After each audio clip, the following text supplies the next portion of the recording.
dakika ngapi kabakisha za maisha yake.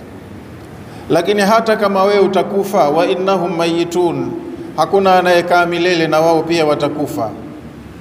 Halafu kufa sio mwisho wa matatizo, sio mwisho wa safari. Thumma innakum yawma alqiyamati inda rabbikum tahtasimun, kesha baada ya kuondoka hapa kwa kifo, nyote mtahudhurishwa mbele ya Mola wenu siku ya kiyama kwa ajili ya kile ambacho hapa mlikifanya. Na mtakapofika siku ya kuhudhurishwa mbele ya Mola wenu, mtakuwa ni wenye kuwa na ugomvi, mtasingiziana kesi, mtachongeana wenyewe kwa wenyewe. Mtu atasema nisingepotea ila sababu ya fulani, nisingefanya chini ya kiwango ila sababu ni fulani. Kwa hiyo mtakuwa ni wenye kuhasimiana mbele ya Mola wenu siku ya kiyama. Pia Allah subhanahu wa ta'ala ametuambia katika sura ya 50 kuanzia aya ya 19 mpaka 26, kasema wajaat sakratul mauti bilhaqi, mutaishi mtakavyoishi kwenye neema kadiri mtakavyonemeka, lakini itakuja sakratul mauti, mvinyo wa kifo, kitu cha kukatisha maisha yenu. Jambo hili ni la haki, lazima litatokea. Dhalika ma kunta minhu tahid, malaika watakwambia hili ndo lile ambalo maisha yote ulioishi ulikuwa unapambana nalo, unalikimbia, unakimbia mauti, lakini leo hapana budi yafike, muda umefika. Wajaat sakratul mauti bilhaqi dhalika ma kunta tahid, hichi ndicho ulikuwa unapingana nacho. Wanufikha fi suri dhalika yaumul waid, baada ya kufa unakaa barzakhi muda utakaokaa, lakini litapulizwa baragumu la kufufuliwa. Hicho ndo kitu ambacho mmeahidiwa, mkiondoka hapa kuna mambo mengine yanafuata. Wajaat kullu nafsin maaha sa'iqun wa shahid, hiyo siku mtakapofufuliwa kwenda kwa Mola wenu, kila mtu atakuja na mchungaji wake na shahidi atakayetoa ushahidi juu ya yale ambayo huyu mtu anatuhumiwa nayo.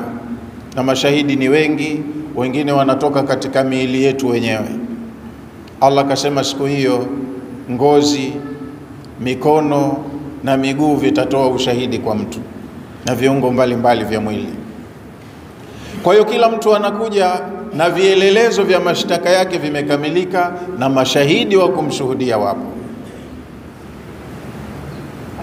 Laqad kunta fi ghaflatin min hadha fakashafna anka ghita'ak fabasaruka alyawma hadid, ataambiwa muda wote ulioishi duniani habari hizi ulikuwa umeghafilika nazo, umekumbushwa sana, lakini ulikuwa unazitoa katika akili.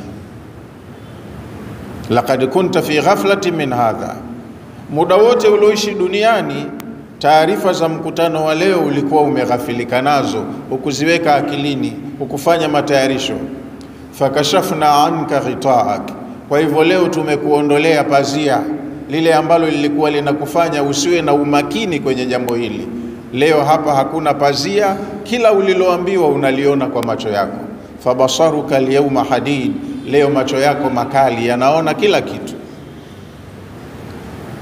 Waqala qarinuhu, wale tuloambiwa anatoka nao siku hiyo, mchungaji, shahidi, qarin, atasema qarini wa kila mtu, rabbana ma ataghaituhu, Mola wangu mimi sikumpoteza huyu mtu, walakin kana fi dalalin ba'id, lakini yeye mwenyewe tu alikuwa katika upotevu wa mbali.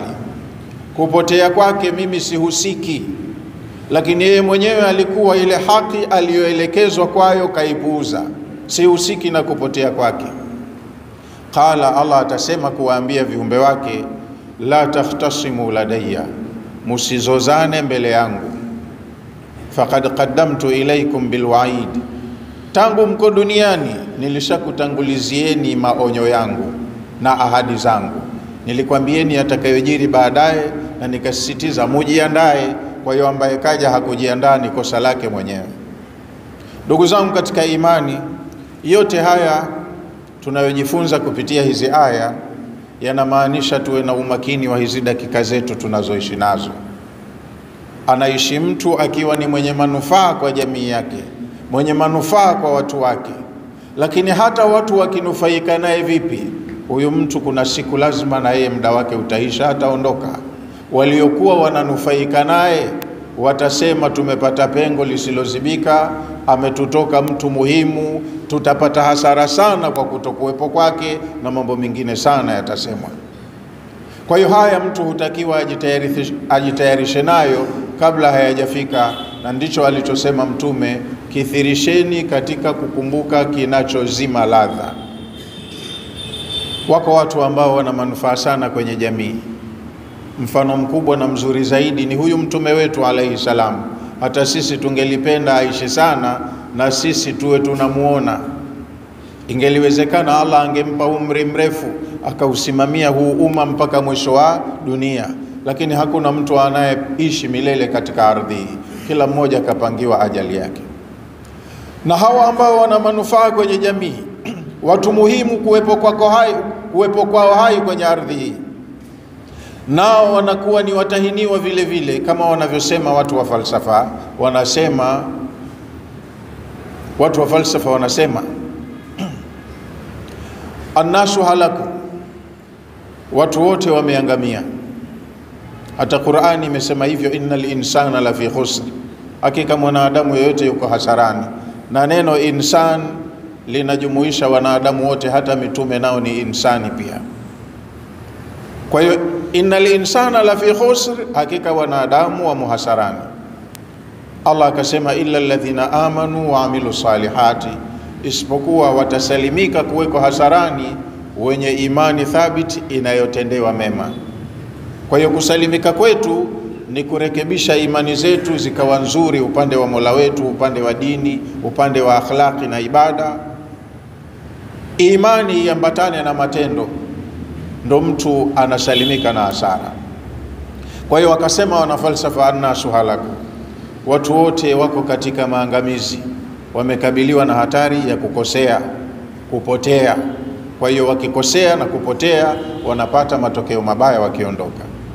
Illa alalimun, isipokuwa hawaishii kwenye kupotea wale wenye elimu.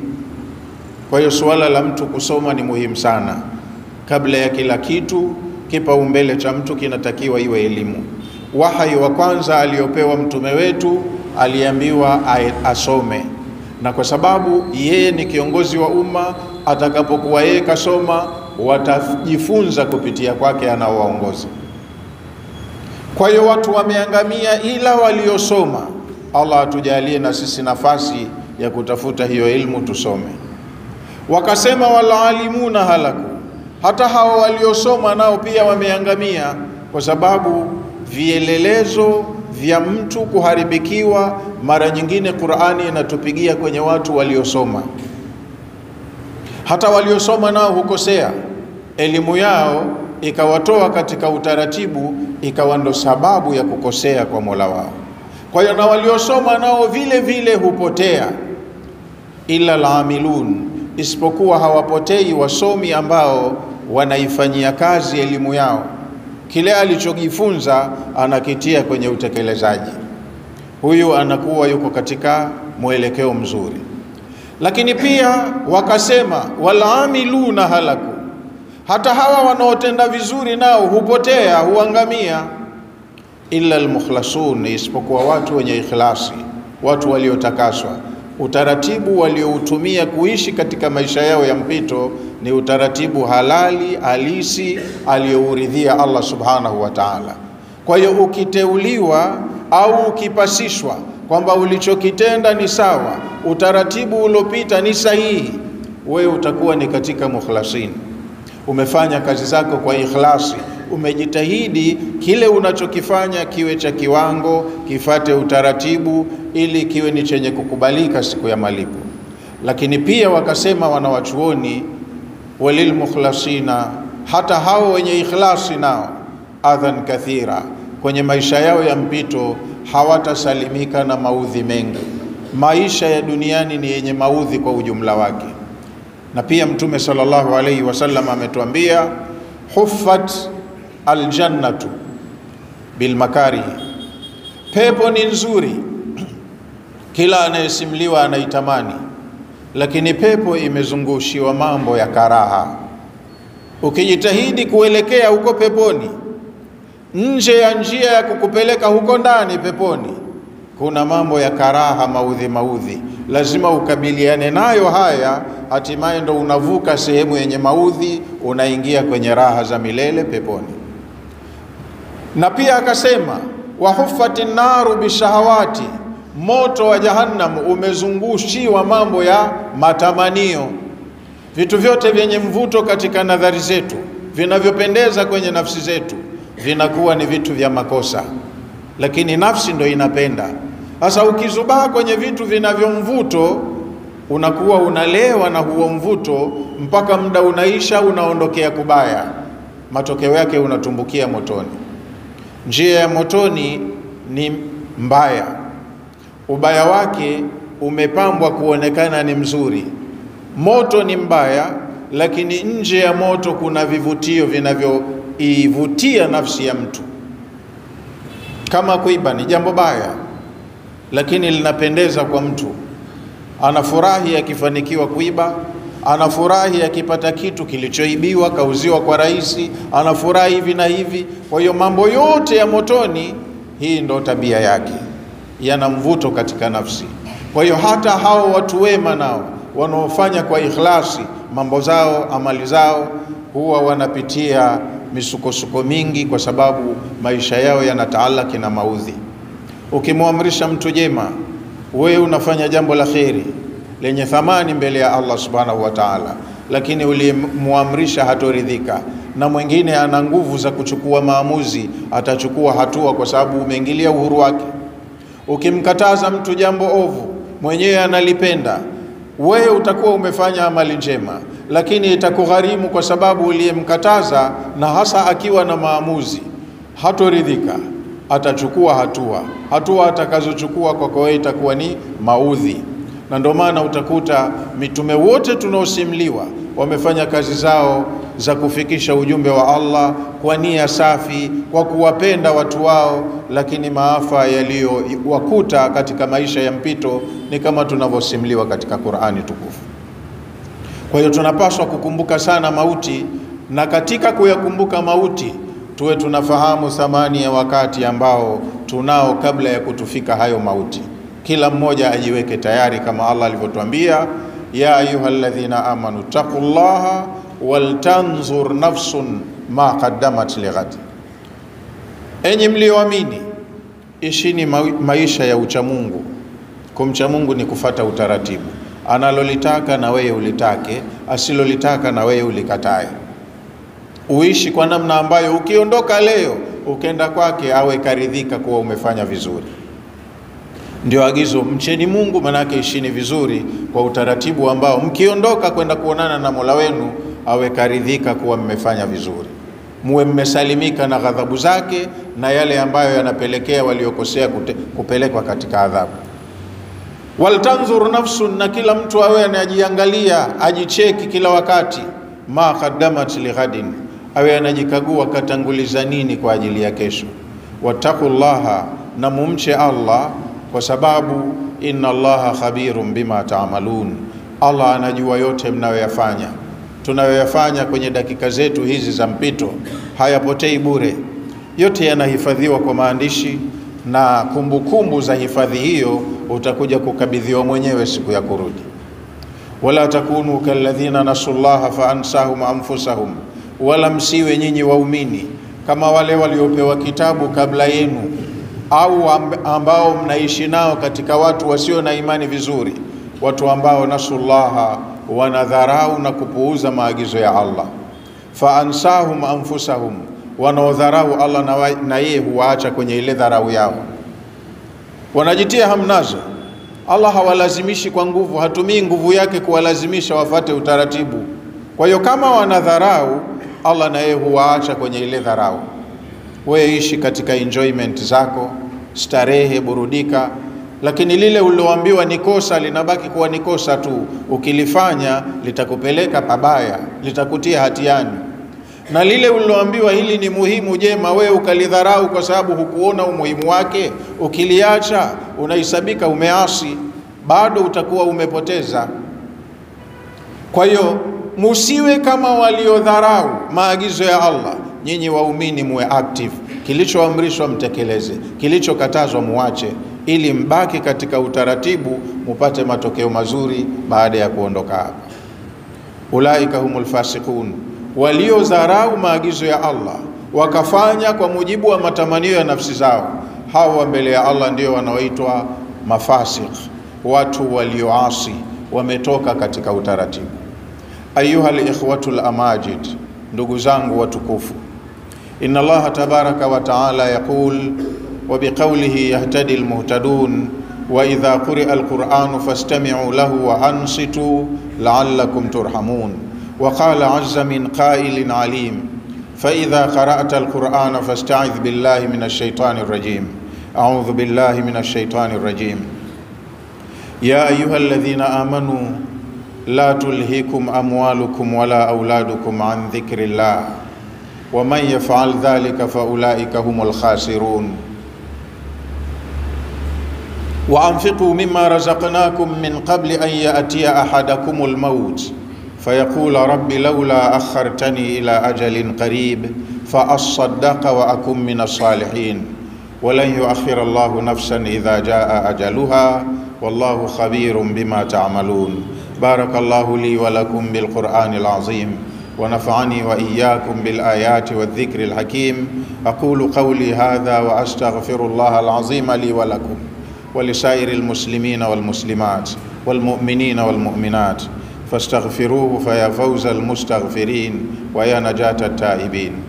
Wa qala Rasulullah sallallahu alayhi wa sallam kullu ibni adama khata'un wa khairul khata'ina at-tawwabun. Wa qala aidan ud'u Allah wa antum muqinuna bil ijaba.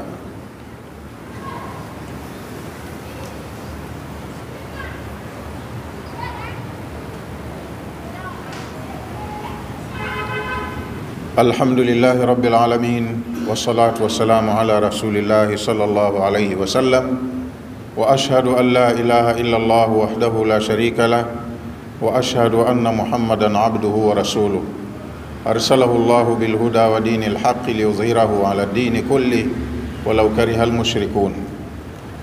Ayuha al-ikhwatul amajid, enyi ndugu watukufu, Allah subhanahu wa ta'ala anatuambia kupitia hiyo sura ya 63 aya ya 9 mpaka ya 11, ametuhutubia waumini kwa kusema ya ayyuhalladhina amanu, enyi waumini, la tulhikum amwalukum wala auladukum an dhikrillahi, musichezeshwe na mali zenu na watoto wenu, ikawa mali na watoto ndo sababu ya kutokumkumbuka Allah, kutokutekeleza utaratibu wake. Kipaumbele kikiwa sana kiko kwenye mali na watoto, kwenye imani na amali unakuwa una mapungufu. Kwenye dini inakuwa kama umeipa likizo. Muda wako wote wa saa 24 za kila siku unautumia kuangalia ukamilifu wa masala yako ya mali, uchumi na familia yako inaendaje. Kama ndo ulichoambiwa ndo kipaumbele hapa duniani, kumbe kuna mengine ya kipaumbele unayaweka pembeni. Kila siku unashughulika na mambo mengine ya muda, unasahau kujenga yale ya kudumu. Katumia neno la tulhikum. Ilhau maana yake ni shughlun ani shay'il hami ila shay'in la faidata fihi. Ilhau ni kucheza au kufanya upuuzi, ukatumia wakati kwa kufanya jambo lisilokuwa na faida zaidi, wakati ule ulikuwa kuna jambo lenye faida zaidi ukaliwacha.